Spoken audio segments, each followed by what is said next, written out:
We are recording. So welcome everybody to the SOAR Echo series. Today, you're going to have to suffer through me talking about perioperative buprenorphine and pregnancy and buprenorphine, some of the latest stuff that's come out in the last year, just so that everybody's clear on the guidelines. I get a lot of phone calls about this stuff, and I actually have one right on my desk right now. I'm supposed to call somebody about somebody having surgery. So these things have changed a lot in the last few years, so we're going to chat about that. We have some great upcoming talks. September 25th, it's going to be Amy presenting on zero suicide, and they do have a toolkit that accompanies the presentation. So some very tangible interventions that you can use within your facilities for suicide prevention. And Charlie's coming up in October. He's always amazing. And then we have an update from Troy Green and Haley Hillstrom from HIDA on drug trends and things that we're seeing nationally and statewide. And then Rick Moldenauer is going to be presenting on some changes that we can maybe be expecting surrounding methadone.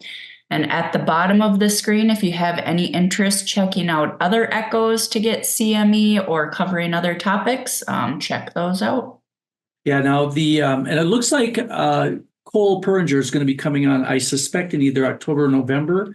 He has a talk on fast methadone inductions in the hospital when needed, and kind of interesting stuff that he's doing up in Duluth. So he called and wanted to know if we needed a talk. So he's going to be doing that one. And I actually have one that I'm working on at the moment on Suboxone, and its secret life as a mental health drug. Probably by November, I can probably give that one. So we have plenty of time to find speakers. We have a couple other people that we're looking at, hoping they will also fill in. And Abby, thanks for that comment in the chat that you're excited about these topics. It just reminds us, please share in the chat or email Katie or me or Kurt. Let us know if there's anything that you're wanting more education on or really seeking out to see if we can find a speaker that would be good for the group. All right. Remember, there's free CME. We love it if you turn on your pictures so we can actually see you. So don't be afraid to turn on your video. Remember, you get free credits. You just got to send that thing to our friend Katie. So feel free to make sure you take care of that. And for any of your technical assistance needs, don't hesitate to reach out if you have an interesting case or need some policies or procedures or advice on pretty much anything opioid or mood related. All right. Now there's also all kinds of other stuff. You can go to the core website, find all kinds of things, anything that you might need to learn or again, feel free to give us a ring. So today's talk, we'll just move right into it. This was something that I'd put together because, again, I get so many questions about this kind of stuff and some of the things that Aaron and I do in some smaller communities, kind of teaching this stuff. We wanted to really have something that was really up to date on buprenorphine management during and after surgery. And it's really, again, it's changed a lot in the last 2 years. I have had people call me and say, well, I'm going to do it this way. And I say, no, that's the way we did it 6 months ago. It's literally changing that quickly. And understand some of the management during pregnancy. There are some interesting things that have come out about pregnancy that are different that I did not know as I kind of looked through some of the latest stuff coming out, especially when we look at the outcomes of patients receiving higher doses of buprenorphine while they're pregnant. I think for the most part, I've always kind of told patients that there really aren't any side effects that are concerning for the baby, but there are a few things that we probably need to kind of consider. So next slide. So we're going to start with these are the first two studies that I'm going to talk about are actually ones that were in ASAM's journal about 7 or 8 months ago, back in November and December of 2023. And I remember reading these, and it was and I literally implemented what they were doing really right away into how I kind of manage these patients. And this first study was really a national provider study, and they were looking really to identify kind of in general what the national trend was on how we were managing patients on buprenorphine when they presented for elective surgery. And I think that what you really need to understand from this is that everything is a guideline. There aren't perfect studies about how we do anything. And so buprenorphine, a lot of times it's your experience, it's what you've learned, it's talking to other people. There are general ways of doing things, but there's a lot of different ways to do it that are still right. And so keep that in mind. Next slide.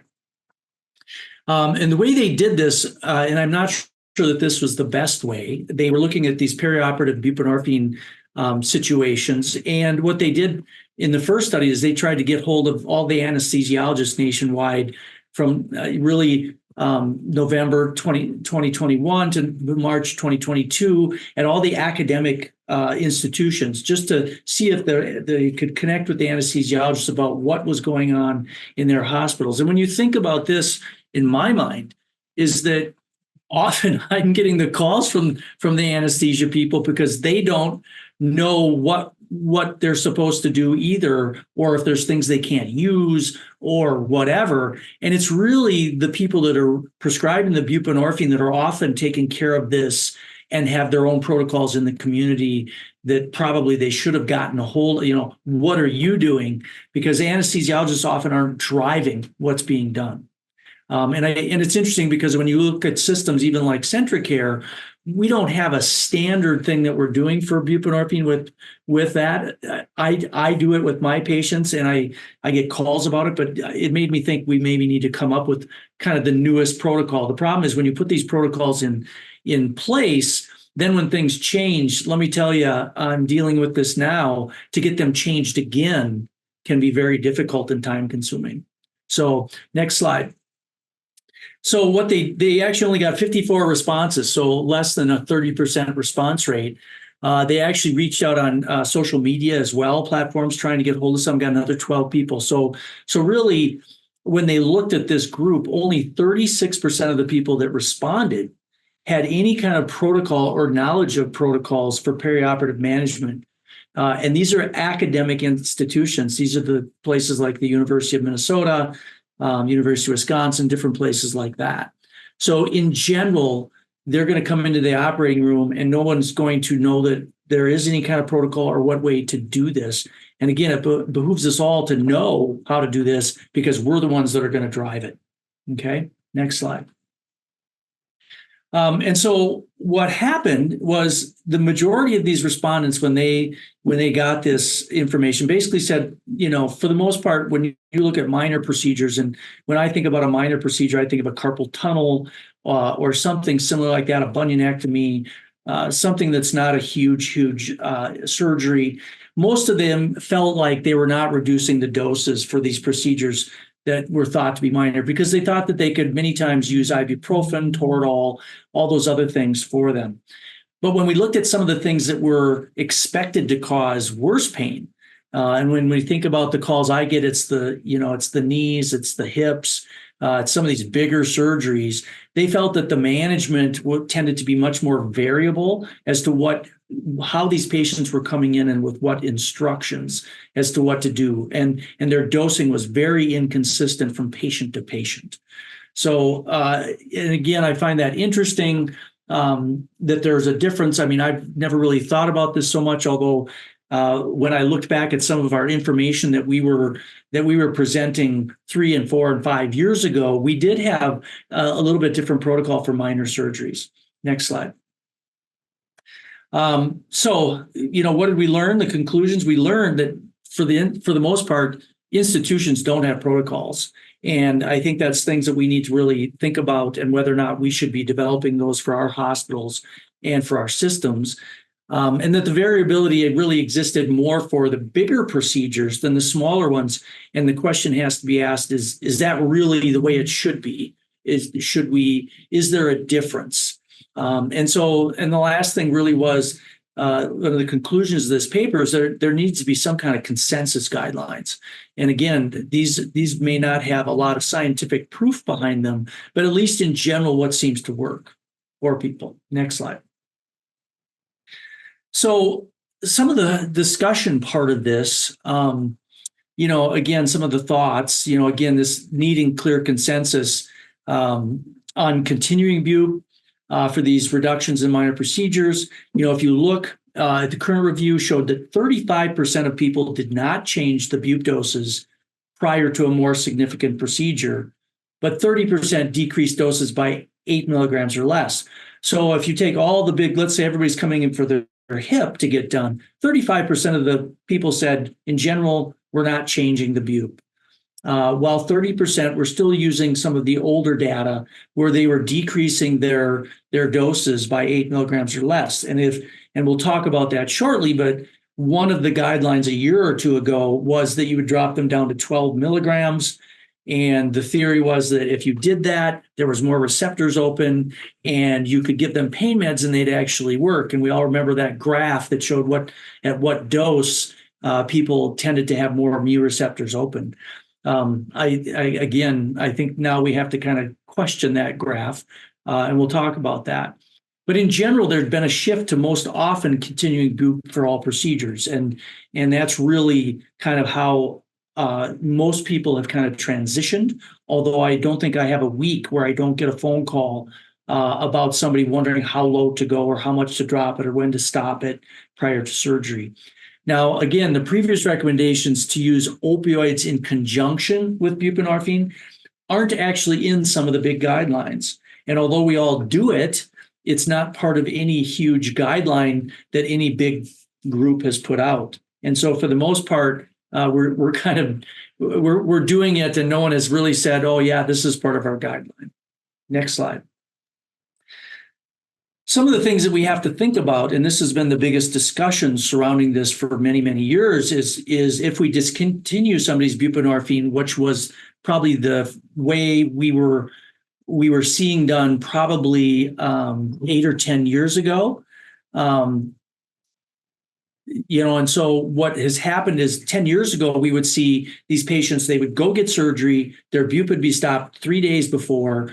All of a sudden they have surgery and they have the worst pain ever. And then they relapse. And that's really the thing that most people are concerned about is if we ever discontinue somebody's buprenorphine, what is the relapse rate? And we know it's high. That's a dangerous time for that patient group. But yet we still at this point, my thinking is always that doing things to avoid stopping the medication and that relapse is more important than are we going to have a little more challenging pain control issues afterwards, as relapse is a much more long-term dangerous issue.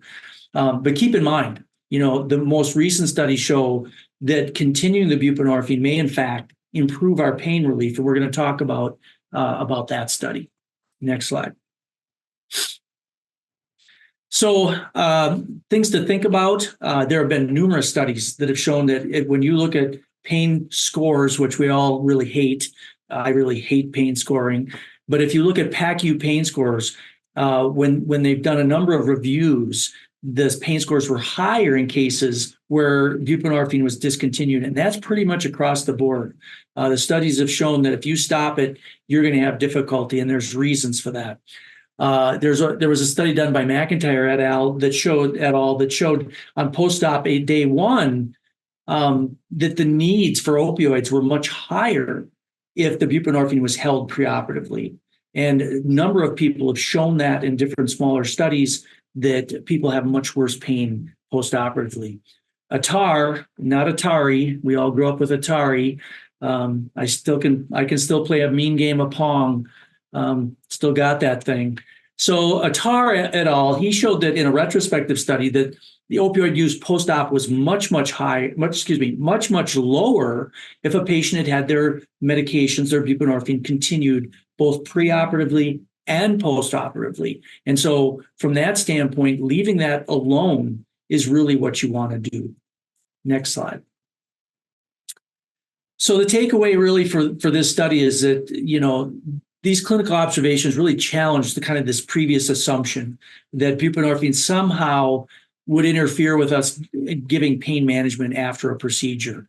And everybody, all this talk about unique pharmacology, receptors that are open. And often when I have a resident and we talk about this, I often think about, like if you just got a bathtub full of water and there's oxycodone or fentanyl in there, and there's buprenorphine in there, and the bottom of that tub is covered with mu receptors. I don't think of it as those drugs attach to those receptors and stick on them.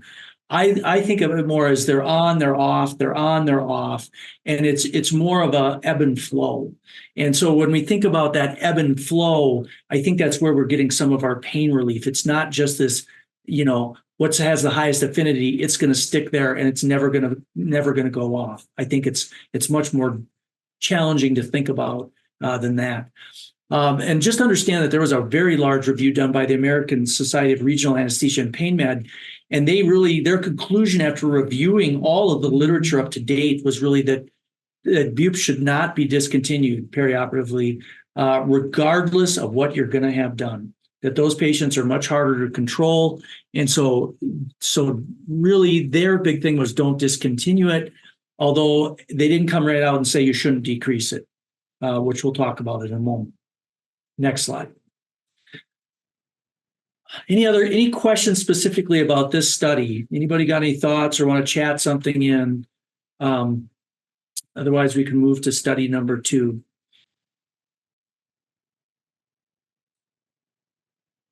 All right, next slide. So here was the second study, and this was also in that same month of the journal. It was really, if you're a nerd like me, reading this one was really, it was just very fascinating. And what they did in this second study is they looked at acute pain management for patients who were maintained on the sublingual bupe because they had opioid use disorder, and how these patients did. And we're going to talk a little bit about how they looked at their pain control and some of the other things as well. Next slide.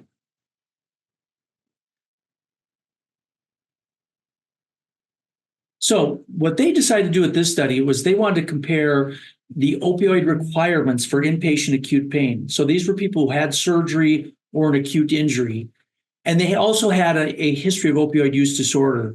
And they wanted to compare the people who were on less than 12 milligrams or those greater than 12. And they used 12 because one of the theories, of course, was what we should do is we should drop people down to 12 milligrams. Again, then there's more receptors that are open. And they wanted to really see, does that really make a difference? This was a retrospective study, so they went back and they looked at the chart reviews really for about a 4-year time period. Understand that this was just in one single hospital, and so they looked at just those things done in their hospital. Next slide. And so they're just trying to decide, does it really matter what their dose is and how their pain control is? So what they looked at is the patients who had bup discontinued were added to the less than or equal to 12 group. So some of the people in the 12 milligram and less actually were on 0 buprenorphine. And that's really important when we get to the end of some of the conclusions. Some people had it discontinued. Some were kept on it, at 8 or 10 or 12 milligrams, but they were decreased down to those levels. And what their primary outcome was really looking at the MME per day that these patients would need during their entire hospitalization. How many opioids are they going to need to keep this boat afloat, right? The secondary outcome was that they were going to look at some of the total MME and average pain scores, right? How did these patients rate their pain in comparison? And I think that when we look at this group with the history of opioid use disorder, I think that I can just tell you from my personal experience anecdotally that most of my patients do very well. Do extremely well. I do have patients, a couple of them who've had surgery, who tend to be catastrophizing type patients, and our pain has been unmanageable, right? And so I do think we have those outliers, but I think for the most part, we're looking at how does an opioid use disorder patient typically handle surgeries, and I would say in general, just like everybody else. Next slide. So the inclusion criteria was really that you had to have been on buprenorphine for more than a month. You had to have an acute pain diagnosis while you're in the hospital. And again, you had to have a confirmed diagnosis of opioid use disorder, moderate or severe, so that you were on buprenorphine for that. Next slide. So this is not a huge study. There were 78 patients that came through their hospital that were enrolled in this, again, retrospectively. And what they found initially, just across the board, the average morphine equivalents for these patients were very similar. Didn't matter what their dose of buprenorphine was, they tended to be very similar as what their, back up, please. Yeah, thanks. And their total MME for their hospital stay and their pain scores were also similar for both patients above 12 and below 12 milligrams. And so their initial just looking at it was there wasn't really much difference. And so what you left your patient on prior to, was there really a reason to go through this extravagant thing where we taper you down, or we try and decrease you, or we do anything special to your bupe? Was it even worth it? And the answer just right away is probably not. Next slide. And anytime you start changing orders too, I mean, and switching things around, there's always a chance for more trouble. So their main conclusion was that decreasing the dose of buprenorphine prior to surgery, or even discontinuing it, didn't really improve your pain control. It didn't decrease your opioid use. It didn't do anything. It didn't make your pain scores better, nothing. And they just basically came out and said that really no adjustment was really necessary prior to surgery of any type. And literally since last November and December, when that article came out, I have been doing this right along and have had actually no troubles. Now, one of the things that I'm going to just add on to this is that it's postoperatively, if they're still having pain, the question is always, and this talk isn't about that, but how long do you leave people on their opioids after the surgery? And my new orders really to the physicians are, you treat this patient just like you would treat any other patient, preoperatively, postoperatively, post-op doses, and everything. We don't change a thing. And if they tend to have more trouble than we'd expect, instead of changing their opioid dose, I increase their buprenorphine dose. And then I taper them down after a week or two. So I do everything I can to keep them in that same range of opioids as everyone else. Next slide. The secondary analysis was really, should you continue the bupe, and how did those people really stack up against the people who had it stopped? And clearly, patients who continued on buprenorphine needed much less MMEs of opioids to control their pain compared to people who had it discontinued. And I think that's something that we've seen over the years. There's never been any really good, studies like this that said, boy, these people, if you stop it, it's a mess. And there was a lot of theoretical reasons for why that would happen. But these people also walk out of the hospital more often with an opioid prescription, which is really where we don't want to go when you're not on Suboxone, leaving the hospital. Again, we're worried about relapse. And so really not continuing it is not the best answer. So next slide. So really contrary to what we thought a few years ago, regarding the continuation of buprenorphine for acute pain, like, again, surgeries of all types, in most cases, and I cannot think of a case where we would want to stop it, but in most cases, these patients are going to require higher than normal opioid doses if you stop it.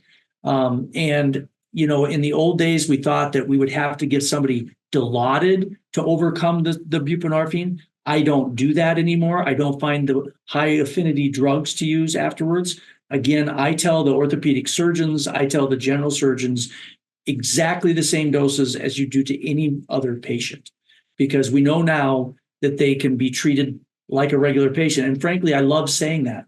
This is a regular patient. You do nothing differently. That medicine has no bearing on how they're going to do postoperatively for their pain. And I often say, well, and if they do, you call, if you can't, that's increasing their pain, I'll take over their pain management, and I'll do it with bupe, and I'll do it a little bit differently. So no need to go to Dilaudid or fentanyl post-op, which is frankly what I was doing a year ago. I don't do that anymore. Next slide. So the bottom line, the findings of this study support continuation in OUD patients with acute pain and a very simple management strategy. Don't do anything. First, do no harm, right? Do nothing. And if you do nothing, you're going to win more often. And if you do have to do something, consider increasing their buprenorphine for a short period of time and adding the Tordols and the other things. Treat them like every other patient postoperatively, and just think about, how we don't make a big deal out of their buprenorphine. Because frankly, people, when they go to surgery, I think in the past, they were treated as special and they didn't like it. They don't want there to be anything different about their procedure than anybody else's. And this study really adds to that whole growing body of evidence that kind of supports the continuation, and that really discontinuing it really causes much harder to control pain, which I have seen in my time when we were still seeing this done frequently. So next slide. Any questions on that anybody wants to pop up? I noticed there was something in the chat. Aaron, did you see that? Yep, Jody commented, I have a patient I see in psychiatry who had gastric bypass and is on Bupe. He gets from Alina. Not sure what changed with his Bupe during his aftercare, but I noticed I needed to go down on his ADHD medication after his gastric bypass. He seems to be needing less of that medication post-surgery. Interesting. Yeah, and of course, we all know with alcohol that people have gastric bypass because the absorption is much higher. The rate of alcohol use disorder is much higher in people with gastric bypass. And you have to wonder if we're not getting more absorption. And I don't know a lot about the absorption of those two things after gastric bypass, but I think that's an interesting thing to notice. I think we may have to look into that for a talk there, Aaron. That's kind of an interesting thought. So, all right, now let's move on to buprenorphine and pregnancy. And some of this stuff I think is pretty simple, and some of it was frankly things after I really dug around were some things that I was maybe not having conversations with my patients about that I probably should have been. Okay, next slide. So general, just in general, we're just going to talk very general. In my mind, when I see patients in my clinic who are pregnant, I look at them three different ways. And I'm not saying this is the only way to do this. This is just how I roll in my clinic. I'm looking at, are they stable on buprenorphine and they become pregnant? Are they using opioids and they present pregnant? Or they present in withdrawal and are pregnant? Okay. These are all very different scenarios about how I would deal with them.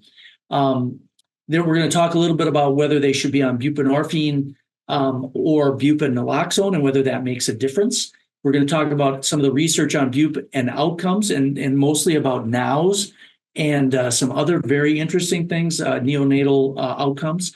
And then we're going to talk a little bit about tapering off bupe when pregnant. And to be clear, this is nothing I've ever done, but there are times in the literature where patients have been followed where their buprenorphine has been discontinued at patients' requests. And I'll tell you, I've had many people ask me whether they should stop or kind of want to stop. But after I sat and had a conversation with them and really kind of explored what they were thinking about, they've continued. I've never had anybody stop. Okay, next slide. So just again, general info, historically methadone was kind of the standard OUD treatment during pregnancy. And depending on where you live, if you live in an area that has methadone, you will see patients come into the hospital on methadone when they're pregnant. Buprenorphine is probably now more favored, and mostly because it's associated with less NOWs. And again, similar retention rates if appropriately dosed. And I say that little thing so I can add one little caveat. Understand that with fentanyl, there are studies that have come out in the last 6 to 10 months that have shown that the higher doses of buprenorphine are needed to retain people with fentanyl use disorder. And by higher, I mean more than 16, generally more than 20. And I'll tell you, I inherited a patient today that I got who had a fentanyl use disorder and had been for 2 or 3 months on 4 milligrams twice a day and was really struggling. That person should have been on 24 based on what she was doing the first day. And she wouldn't be struggling like she was. And it was amazing with just a dose, even in dosing, how quickly these people really do much better. So keep that in mind, appropriately dosed. Remember that naltrexone injectable continues to show up in the literature as a potential option during pregnancy. I do think we're going to see the people that do need that.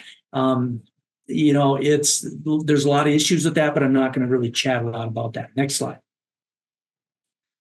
And remember, the dosing for pregnant and non-pregnant patients are similar. I don't really discern you're pregnant, you're going to be on this, we're going to go really low. At least I did not previously do that. That's what I'm going to throw in here as we talk down the road.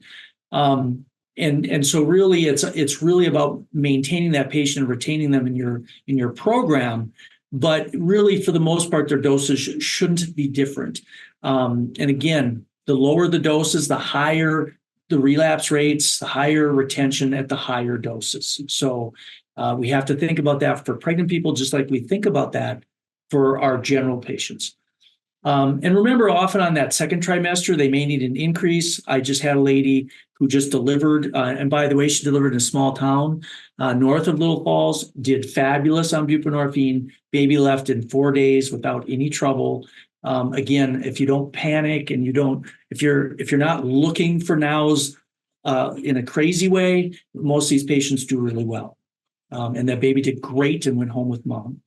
So often around that second trimester, though, because of increased volume of fluids in them, the placental metabolism, all these things often lead to us having to increase a little bit. I generally bump up about 4 milligrams or so if the patient starts to complain about mild withdrawal. Next slide. So how about Sublocade during pregnancy? It's been used. I have friends who have used it in the Twin Cities on pregnant patients. I'm not quite there yet, and it's mostly because of this theoretical risk of fetal anomalies for one of the preservatives in there. It was shown to be teratogenic in rats, and although I don't treat many rats, I do think that it kind of gives me pause. And if somebody's doing really well on oral, I tend not to. I just had a lady get pregnant. It was on Sublocade. I switched her to oral. It's because I have no guts. But I just still have a little trouble with this. The monthly Brixadi is the only one that doesn't have this preservative, but it does have a small amount of ethanol in it.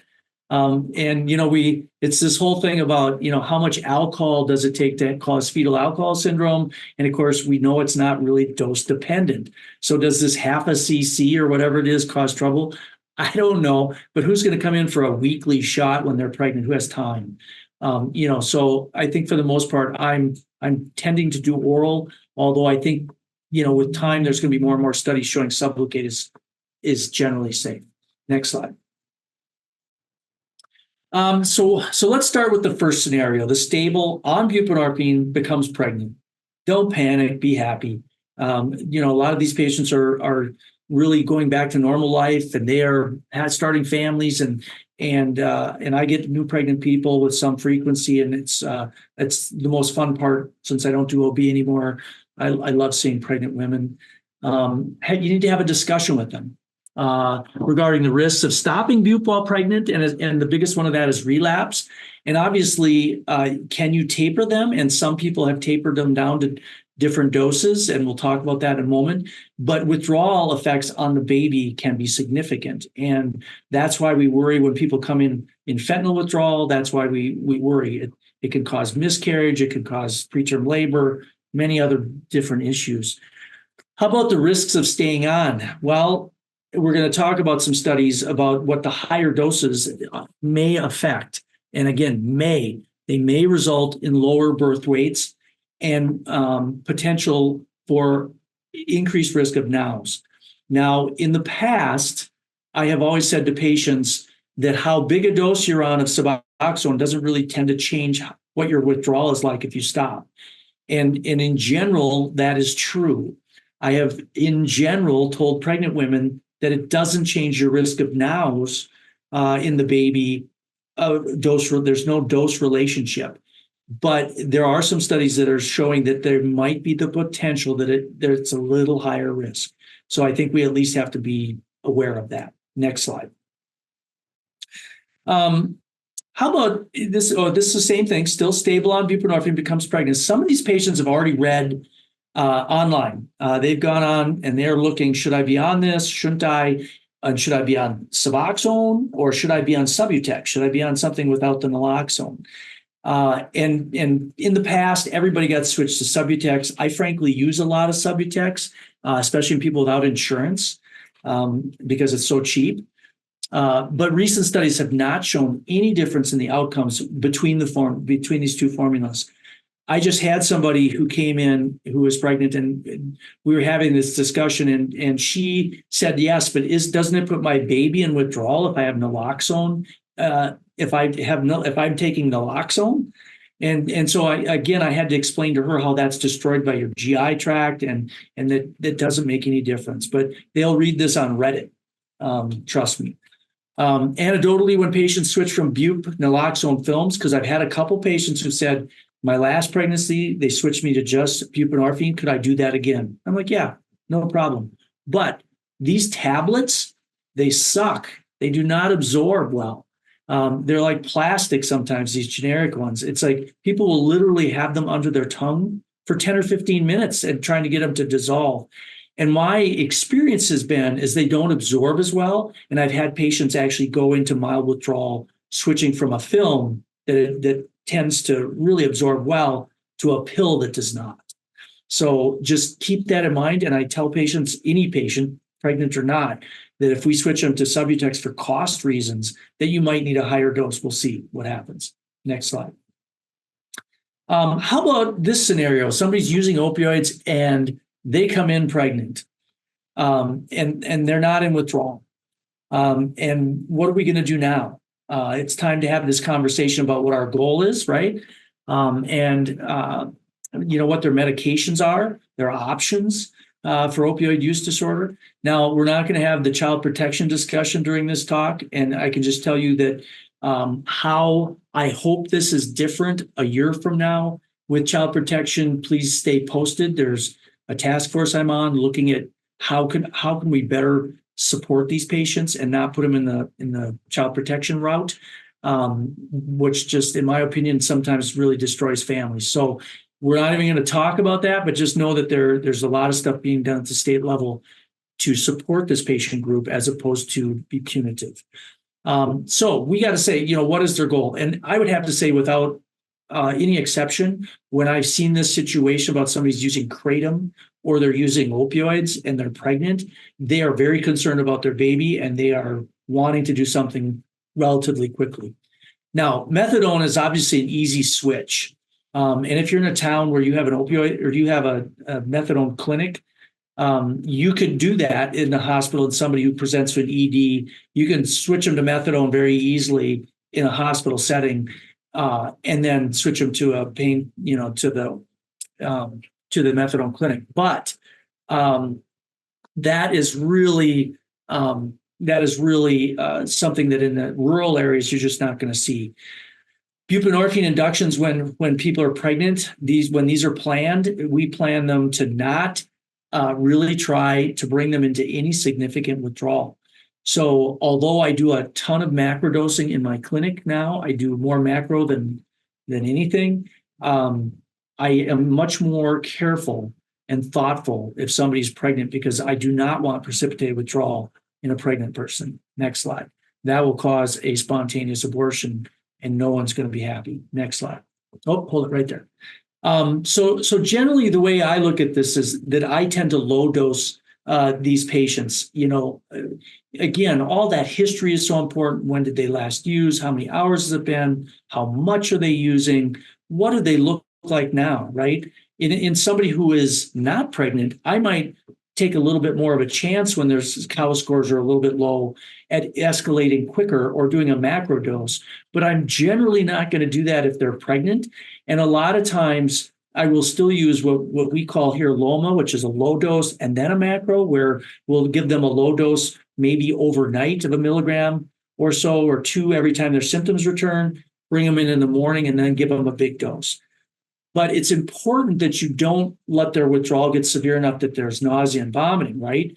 I really think that often low dosing that first 24 hours or 12 to 24 hours and just gently moving them away from the fentanyl often is a nicer way to do it. And again, your chances of complications are less. And again, reach out and talk to somebody if you've not really had a lot of experience with the pregnant lady, because again, we don't want to cause more trouble by the way that we do the inductions. But again, just know that in my world, I tend to start very slowly and a lot of touch points, a lot of phone calls in the clinic, a lot, getting them switched over and get them up to a high dose so their cravings go away as quickly as possible. Next slide.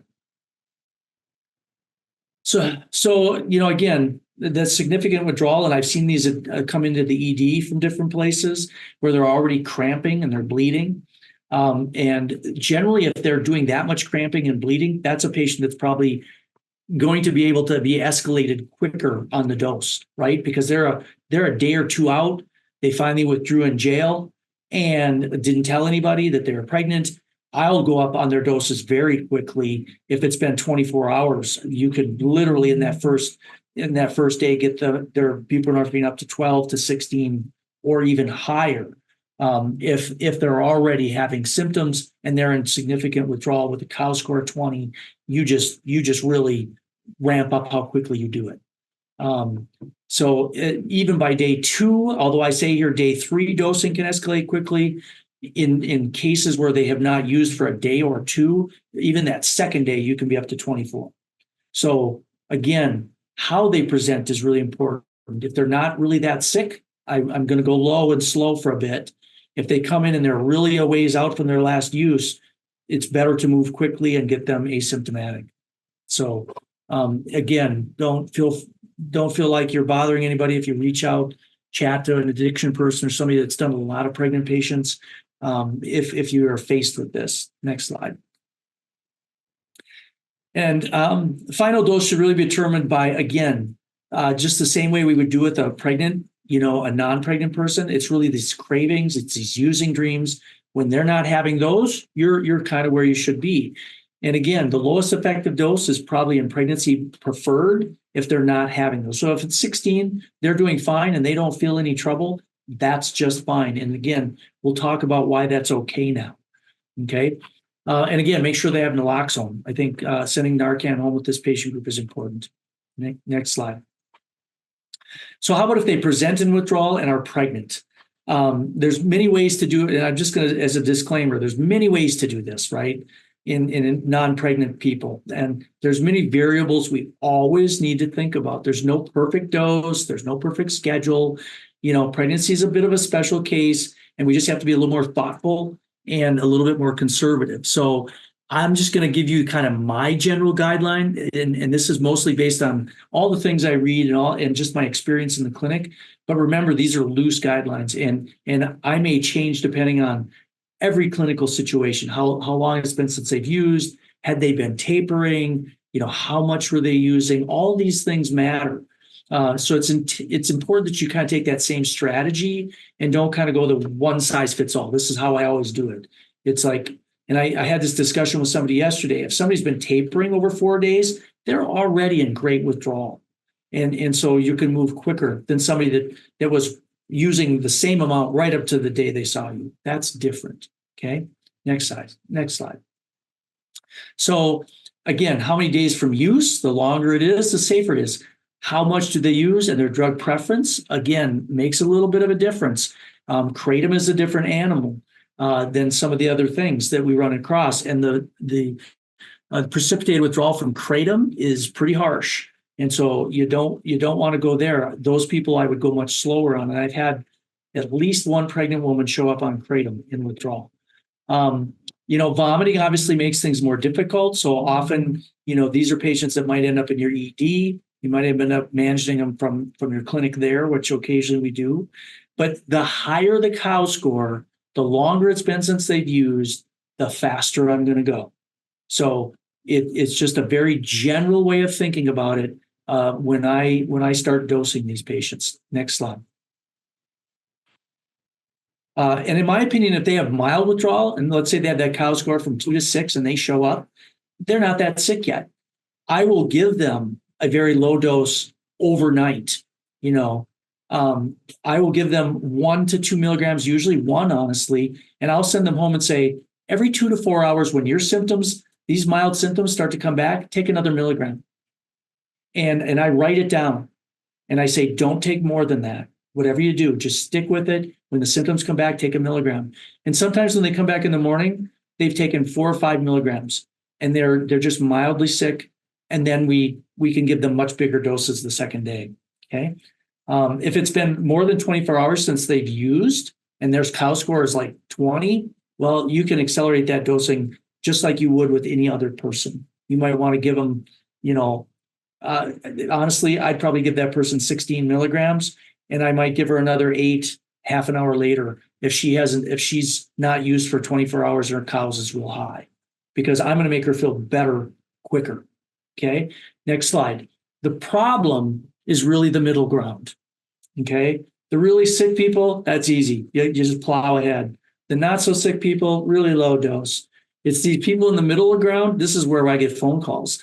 And I don't know either, right? It's like, these are always tough ones when they're in that COWS from 6 to 12.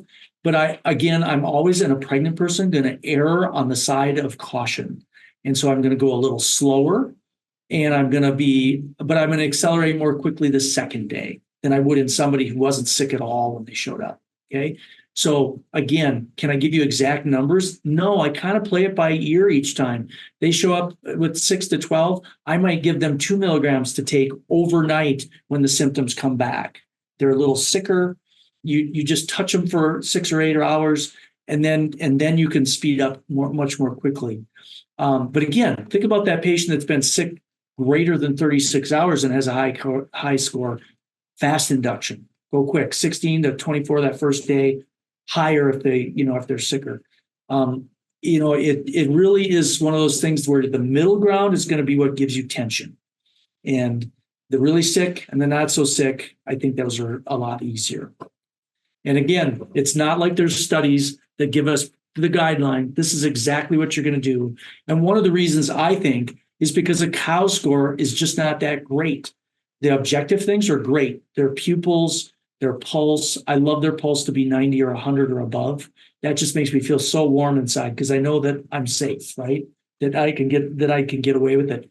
But one nurse to the next, how their COW scoring is, I don't care if the person says they're achy and it's like horrific. That means much less to me than the other stuff. All right, next slide. How about buprenorphine versus buprenorphine in pregnancy? Now, there are currently no reports of adverse effects if you use the combo product than if you use bup alone. And in fact, even when compared to methadone or any other opioids, the congenital anomalies of neonates exposed to the combo product was similar to the general population having babies. So as far as congenital anomalies, I don't think we have to worry.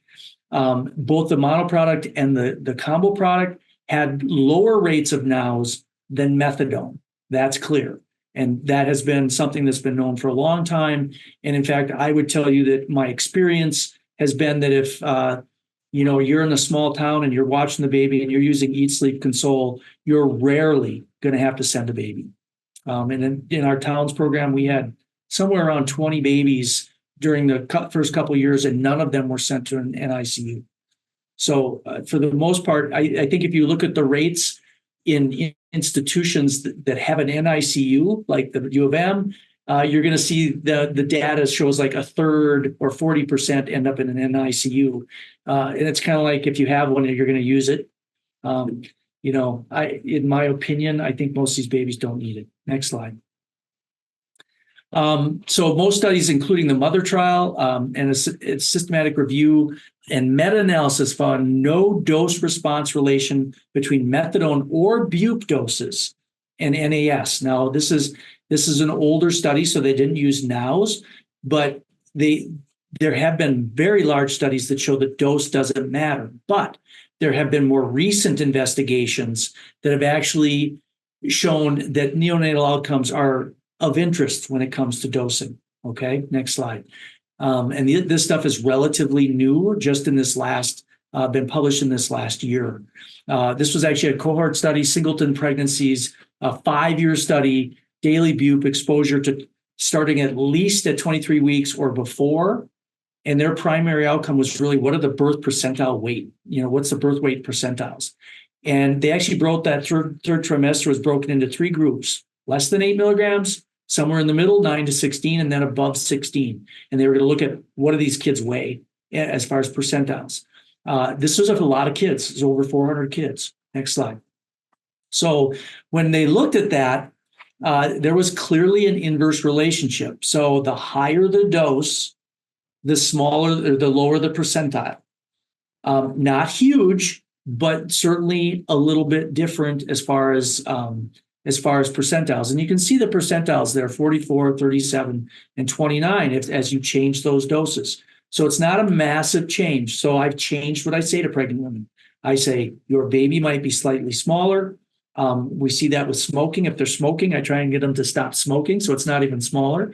But the other thing that they showed in this, and again, this is in a big institution, if you increase the dose of bup, it was associated with an increased risk of NICU admission and C-section deliveries. Okay, now hang in there for a second, because that is one little study. The study suggests the use of serial fetal growth assessments to detect FGR. That's their recommendation. Next slide. But if you look at some of the other things that they were doing, they looked at, actually, one study looked at tapering buprenorphine in pregnant people to kind of avoid this, right? Does this make a difference? So they took these 39 people, which isn't a ton, and they decreased who had their doses decreased by greater than 20%. Now, that's not a lot. 20% is not a lot if you're on 24. You decrease by 4, that's not a ton. And they had a control group of 295 where they just left them the same, right? So the mean dose between the groups was similar. At delivery, the exposed group were, 4 milligrams plus or minus 4. So they were anywhere from 0 to about 8 milligrams. The other group was on roughly 9 milligrams to 18 milligrams. 10 of these patients were on 0. They were not on buprenorphine in the taper group. Next slide. And what they found was that the NOWS rate was a little lower, significantly, but not a ton, in the group that was on the lower doses. But remember, 10 of those 39 people were on 0. So if we look at this, I looked at the data, and to me, it wasn't all that exciting. There's no increase in neonatal or maternal morbidity or mortality, and you wouldn't expect that in people that weren't on anything. And there were no overdose deaths, which is what we would worry about, right? We stop somebody's buprenorphine when they're pregnant. Our concern is, are they going to overdose and die? But that was only 10 people who were on 0. Again, if we made that 100 people, I suspect we'd have overdose deaths. Next slide. And again, the birth weight percentiles were significantly higher in the taper group, but their gestational age at delivery and the mode of delivery, including C-section and complications, did not differ between the groups. So this study did not show that more kids ended up in the NICU. It showed it was exactly the same as people not on it. As far as complications, now they didn't specifically say they didn't end up in the NICU, but the complications at delivery and C-sections were the same. They didn't change. So we have 2 smaller studies showing the opposite things as far as, is there a difference with gestational age and mode of delivery and all these different things. But again, limitations, smaller study. So, and it was a single center study. And guess what? It was predominantly white population. So not a high risk population, right? Those that tended to want to taper off were very stable and very motivated. And often that doesn't describe, the kind of patients I'm seeing. Next slide. So that's everything in a nutshell. I hope that gave people a little bit of things to think about as they both see patients that are coming into surgery and that are pregnant. Obviously, we're always happy to talk to you if you get one of these that's kind of complicated. But I think in general, it should be pretty simple for your sending people to surgery now. Just do nothing and just offer to help out afterwards if you need to, and use Bupe if you need to. And again, from a pregnancy standpoint, am I going to try and keep my patients on lower doses? No, I don't think I'm going to try. I'm going to keep patients on a dose that keeps them safe. And because if they overdose and die, or if they have a problem, the baby has the same problem. If they're good on 16, I'll leave them at 16. But I'm always going to pick the dose that makes the safest situation for mom. So that is the end. I'm happy to answer any questions that people might have. This is a super fun talk for me because it's really what we do every day. Questions, you can chat them in, you can unmute. Couple questions, comments in the chat. Abby chatted in, I think they changed the law regarding mandated reporting for patients who are involved in pregnancy care. This is usually how I get around this, but I think the hospitals are still reporting. I think you're right. A lot of hospitals rely on their local county child protection group for advisement, right? And I think it's just hard because our priority as addiction folks is to build rapport with mom and get her to come back and get her to trust us and taken care of. And their priority is different. The baby is the first priority. So it's kind of a place of tension, but hopefully new guidelines like Kurt was talking about will really help us to be able to build that relationship and gain trust. And I think it's all about how we talk to people about child protection too.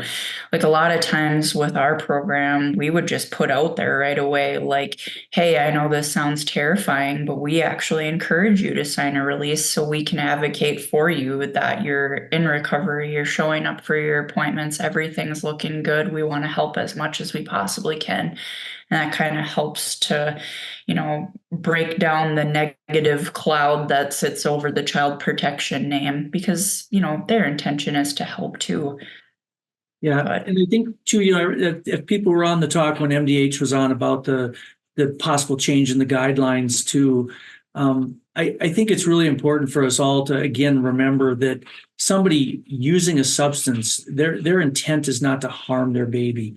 If you have a baby that's being hit or beat or neglected or left at home, that's abuse and neglect. And I really strongly feel that that we need to change how we use child protection. I really feel like if I need child protection, I'll probably know it. I would say I rarely feel like I need it. Right? That these are very motivated patients typically who want the best for their babies, just like everybody else does. So to me, I've had nothing but pleasure from taking care of pregnant women. So anything else before we let everybody go? All right. So who we got next week again? We have zero suicide. Oh, in 2 weeks we have zero suicide. So join us then. And then 2 weeks after that, we got Charlie coming in. So everybody have a great couple of weeks, and we'll see you then. Please feel free to reach out if you need anything.